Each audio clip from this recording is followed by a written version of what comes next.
So in 2003, Levi Bellfield was attacking people in West London. He killed Marsha McDonnell in February 2003. Then he disappeared off the radar for a year and started offending again in West London in 2004, where he committed another murder.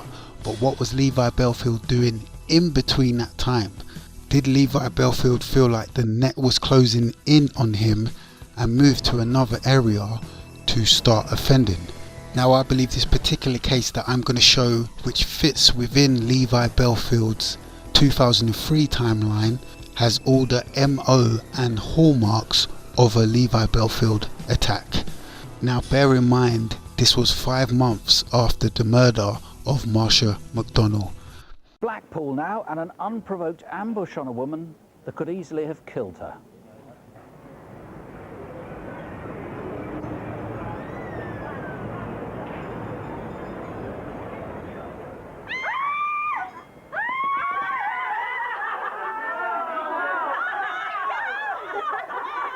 I was at my friend's party because it was a hen party. She was getting married the weekend after. Thought you'd like that. I can't believe it. The wedding's next week. I've still not got anything to wear. Oh, have you been to New Look? They've got some lovely floaty dresses in there. No, I'm going shopping with Neil tomorrow. Oh, do you get the long face after the first shop? Oh, he's really good.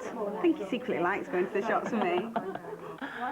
So, how am I going to get out shopping tomorrow then? Never anywhere to sit outside them changing rooms, is there? Does she need anything in particular? That boy's a bit of a squeeze. See you. Friend's wedding. I'm getting off now, mate. Are you going? I've had a lovely time. I'll see you on the big day. Okay, do you need me to call your cab? No, I'm going to get one from Whitegate Drive. Right, okay. See you later. Have a See you really later. nice- Bye. See you later, baby. See you later. Get us a cup of tea, mate. Hiya. Hi, it's me. Yeah, I've just left the party. Yeah, can I call you back in a minute? All right, okay. I think she rang just before 2 o'clock, which is at the time that she was walking home, and I cancelled the call because I couldn't take it at the time, and I rang her back about 10 minutes later. Cheers, mate. And obviously, because she's going out, I wanted her to give me a ring to make sure she was back safe, or just to make sure she was home. Hiya. How was it? Oh, it was really good. All the other girls have got their dresses there. Are you still going to come with me tomorrow? Yeah, look, love, you know I love shopping, but well, I'm working nights, aren't I, love? I'm going to be knackered in the morning. Oh, I'll have to go on my own then. Listen, keep talking to me. I'm on my way to Whitegate Drive. I'm going to get a cab. Yeah. We got to the main road and I couldn't see any taxis. And I carried on walking and I still couldn't see any. And that's when I sort of started heading for home. When you're sort of walking and talking, you seem to get somewhere faster rather than if you were just walking on your own. Then I turned onto West Park Drive and I realised that there was a man behind me. So I told Neil. There's a weird bloke walking down there. Well, just speed up across the road or something. Okay. All right? Yeah, fine. Well, as I crossed the road, he carried on walking on the other side and got ahead of me. And so I could sort of watch him then, but he stopped at a junction. There's a junction called Kenmon Avenue, and he stopped there and turned around, and so he was sort of looking at me then. She said something like, "There's a weird guy kind of looking at me." She said, "Just talk to me for a minute." So I was talking to her, I was getting like a little bit concerned. The next thing that I remember was I could hear something, and he was just like running towards me with a brick. Lisa? Someone's attacking her. Lisa! My heart was like thumping like mad, and then for a few seconds I was just kind of like just shocked. I just didn't know what the heck to do, like whether to carry on listening to her and see what was happening, or obviously had to get help for her. When I fell over, he came down on top of me and carried on hitting me in the face. I just thought at the time like he was just going to keep hitting me until I was dead. Don't believe it. Hello, Blackpool. Yeah, I'm a PC at Preston. I've just been speaking to my girlfriend. She's being attacked. She's on West Park Drive in Blackpool. Can you get someone there?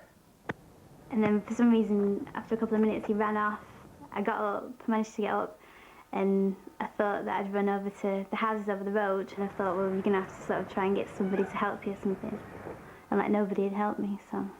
There's just all sorts running through my mind, whether she was getting raped or attacked or robbed, or it was horrible.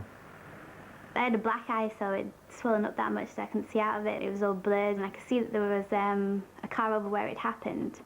But I thought that that might have been the man coming back to sort of finish me off or get me or whatever. So I carried on hiding until I could see a car coming down the road, and I just ran out in front of that car.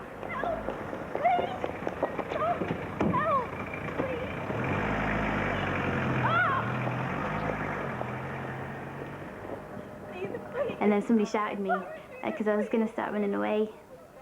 But I realised that it was a policeman because I could just make out his uniform. Then felt like relieved in my life. Detective Superintendent Kath Thundercloud of Lancashire Police is looking for whoever did this, and not just this, perhaps another attack, because there was a similar one about 4 weeks afterwards. Yeah, it was similar in the fact that it was a lone female walking home in the early hours of the morning using a mobile phone, and where the attacker was actually followed for some distance prior to the attack.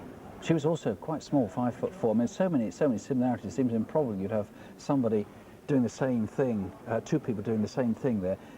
What do you know about him? We know that he's about 5'8", 5'9". We know that he's probably aged late 20s to early 30s. He's also got a very distinctive haircut, which is in the curtain style, but it's worth bearing in mind that he could have had that cut now. And is he a local man, do you know? I mean, he obviously knew the area, but it was summertime, July, August. I mean, maybe he's a visitor. A lot of people visiting Blackpool at times. That's right. That's why we're asking people, really, who could live away from Blackpool. So we're saying if you've got a son or a relative or a friend who fits the description and who maybe came home with a blood-stained shirt at the end of July, to get in touch with us. Now, the first, in fact, you believe in the first case it was very nearly a murder. She could easily have been killed with that brick. Yeah, she could have been, And in yeah. the second one, too, he beat her with this. In fact, it broke. This is what it would have originally looked like. What is this? It's a sharpening iron for a It's a butcher's steel, that's right. So what we're appealing for, really, is for anybody that's got a set of knives with one of these in to check them and to see if you've got one missing, and if you've got any friends or relatives fitting the description, to get in touch with us. This one had a finger protection on it, the actual one used in the attack. He would have been bloodstained afterwards, presumably, when he went home. That's right, yeah. There may have been other women attacked who haven't reported. Obviously, nobody's as savagely hurt as these two, but you have had reports of women being punched in the face, guy coming out of nowhere. There's been similar attacks where women on mobile phones again have been attacked and punched in the face, and there's absolutely no motive for that either, because the offender actually doesn't say anything during the offence. But obviously we want to hear from police officers, prison officers, anybody from around the country who knows similar attacks like this, or women with very similar attacks. A guy who looks like this, because you don't know that he lives in Blackpool. He could be anywhere. No, we don't. So we're asking everybody, really, look at the description. Now, three witnesses, in fact, you want. We showed in the reconstruction a white Peugeot.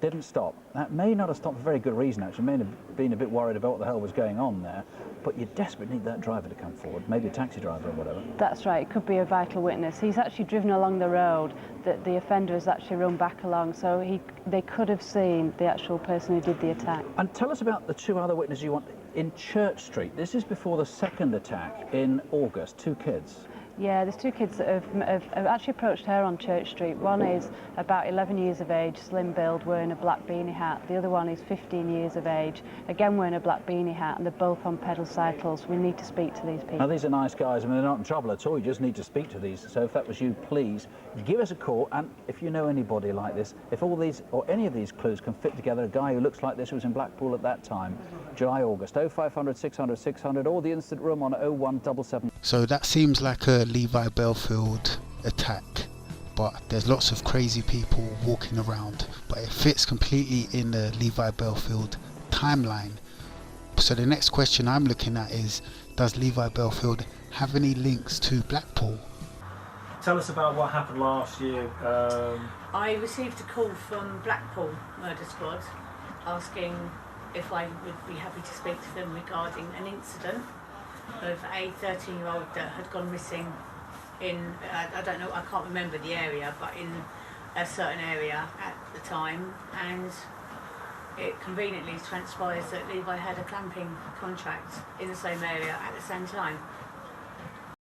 So according to Levi Bellfield's ex-wife, she got a phone call from Blackpool police that wanted to talk about Levi Bellfield's movements, and apparently in 2003 he had a clamping contract in Blackpool. They're not even talking about the case I'm referring to. They're talking about the disappearance of the schoolgirl Charlene Downs, who disappeared in 2003, November to be precise. So if Levi Bellfield's ex-wife is to be trusted and believed, Levi Bellfield did have business in Blackpool in 2003. So does this look like Levi Bellfield? Did Levi Bellfield get spooked after he murdered Marsha McDonnell and do a runner to Blackpool and continue his attacks in Blackpool? Because we're talking about a blonde-haired girl walking home at night time within Levi Bellfield's 2003 series of offending.